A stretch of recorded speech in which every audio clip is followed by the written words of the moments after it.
Selamat pagi Bapak Ibu Saudara-saudari yang dikasihi Kristus. Mari kita mengawali hari baru dengan mendengarkan firman Tuhan yang diambil dari Injil Matius pasal 19 ayat 16 sampai dengan 22. Tuhan bersamamu. Inilah Injil suci menurut Matius.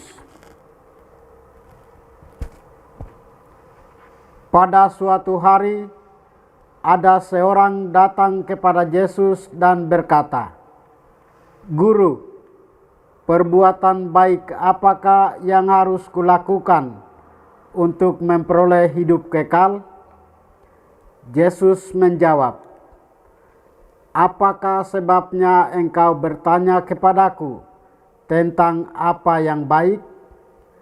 Hanya satu yang baik. Jika engkau ingin masuk ke dalam hidup, turutilah segala perintah Allah." Kata orang itu kepada Yesus, "Perintah yang mana?" Kata Yesus, "Jangan membunuh, jangan berzina, jangan mencuri, jangan mengucap saksi dusta, hormatilah ayah dan ibumu, dan kasihilah sesamamu manusia seperti dirimu sendiri." Kata orang muda itu, "Semuanya itu telah kuturuti, apalagi yang masih kurang?" Lalu Yesus berkata, "Jika engkau hendak sempurna, pergilah, jualah segala milikmu, dan berikanlah itu kepada orang-orang miskin. Maka engkau akan memperoleh harta di surga. Kemudian datanglah kemari, dan ikutlah aku." Ketika mendengar perkataan itu, pergilah orang muda itu dengan sedih, sebab hartanya banyak. Demikianlah sabda Tuhan. Bapak Ibu Saudara-saudari yang dikasihi Kristus, tema kita hari ini adalah keterikatan. Dalam dunia modern, kita manusia sering tergoda untuk lebih mencintai dan menyembah berhala daripada menyembah Tuhan. Ada berbagai macam bentuk berhala di zaman ini. Pertama, materi. Penyalahgunaan materi bertentangan dengan kesederhanaan dan kerelaan berbagi. Kedua, kekuasaan. Penyalahgunaan kekuasaan atau jabatan bertentangan dengan ketaatan melayani sesama. Yang ketiga, seks dan selingkuh. Penyalahgunaan seks bertentangan dengan cinta kasih dan kemurnian. Bapak Ibu, tentu ini akan menghambat pengabdian kita kepada Allah dan kepada sesama.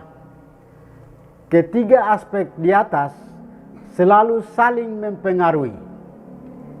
Injil mengisahkan seorang muda yang kaya bertanya kepada Yesus tentang bagaimana agar memperoleh hidup kekal. Orang muda itu telah mentaati semua perintah Allah, namun tampaknya ia sulit melepaskan harta miliknya karena kelekatan terhadap harta duniawi sungguh kuat dalam dirinya. Ia hidup dengan berusaha mempertahankan dan menyelamatkan harta kekayaannya. Ia melindungi kepentingannya. Yang dapat kita pelajari dari kisah ini adalah: pertama, Yesus menjadi rujukan. Pertama, orang muda yang kaya itu untuk bertanya tentang bagaimana untuk mendapat kehidupan kekal. Kedua, orang muda ini sangat luar biasa. Mengapa? Karena dia masih muda, kaya, dan sudah melakukan semua perintah Tuhan dalam hukum Taurat. Mungkin di mata manusia seperti kita, orang muda itu tergolong orang yang sempurna, baik dan suci. Tetapi berbeda di mata Yesus. Bagi Yesus, orang muda itu belum sempurna. Karena itu Yesus memberi satu tantangan terakhir kepada orang muda itu. Menjual segala miliknya dan mengikuti Yesus. Ketiga, akhir dari pertemuan dan percakapan itu adalah orang muda itu lebih memilih harta surgawi sehingga ia pergi meninggalkan Yesus. Hal ini menunjukkan bahwa kadang kita tidak mampu melepaskan diri dari kelekatan dan keterikatan kita terhadap harta duniawi yang kita miliki. Saudara-saudari terkasih, semua harta yang ada pada kita janganlah menjadi penyebab kesedihan karena dapat menghalangi dan menghambat kita untuk mencapai hidup yang kekal. Jadikanlah harta sebagai pendorong bagi kita untuk mencapai hidup abadi dengan semangat berbagi. Karena kaya itu bukan soal berapa banyak yang kita miliki, tetapi seberapa banyak kita memberi kebaikan. Yesus tidak pernah melihat seberapa banyak gelar, uang, harta, dan kebanggaan kita. Tuhan melihat apakah kita memberikan hidup kita untuk menciptakan kebaikan dan sukacita semua orang dan dunia ini. Sudahkah harta itu kita gunakan menjadi rahmat dan berkat Tuhan bagi kehidupan kita dan orang lain? Tuhan memberkati kita. Marilah kita berdoa.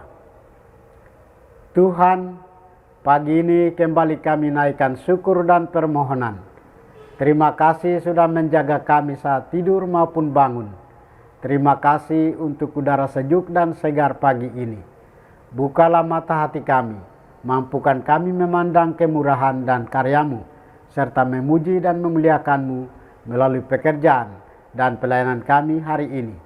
Bimbinglah kami selalu untuk menyadari kesalahan kami dan bertobat, sehingga kami sungguh rendah hati, mau membuka hati, dan siap menerima rahmat-Mu yang tinggal dalam hati kami. Kristus terang dunia, berkatilah keluarga kami. Jadikanlah kami alat kasih-Mu, dan pantaskanlah kami menjadi hamba-Mu yang setia. Demi Kristus Tuhan dan pengantara kami. Tuhan bersamamu. Semoga kita sekalian, orang-orang yang kita kasih dan doakan, seluruh aktivitas kita hari ini dilindungi, dibimbing, dan diberkati oleh berkat Allah yang Maha Kuasa. Dalam nama Bapa dan Putra dan Roh Kudus. Amin.